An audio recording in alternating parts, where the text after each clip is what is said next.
ஒரு காய் வெட்டியோட வரேன். காவி வெட்டியோட வரணும். ஆமா, என்னன்னு தெரியலையே. இரு வரட்டும், என்னன்னு கேட்போம். என்ன பங்காளி, கழுத்துல கொட்டை காவி வெட்டி, என்ன விசேஷம்? சாமிக்கு மாலை ஓட்டுறது காயில். எந்த கோயிலுக்கு? பழனிக்கு பங்காளி. வருஷத்துல 11 மாசம் எல்லா ஏத்தனமும் பண்றது. இந்த ஒரு மாசம் மட்டும் மாலை ஓட்டா அவனுக்கு சாமி எல்லாம் கொடுத்துருமா? ஆத்தா வந்துருக்குண்ணா.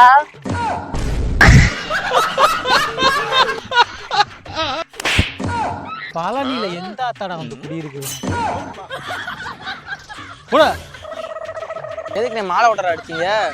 ஏய், அவன் மாலையே போடலடா. காலைல என் கூட உட்காந்து சாரையை குடிச்சிருக்கா. நான் அரைப்போதையில தான் உலகிக்கு போகுது. வேணா கடந்த எடுத்து கட்டிட்டு வந்துட்டு மறக்காம சப்ஸ்கிரைப் பண்ணிக்கங்க, ஃபாலோ பண்ணிக்கங்கப்பா.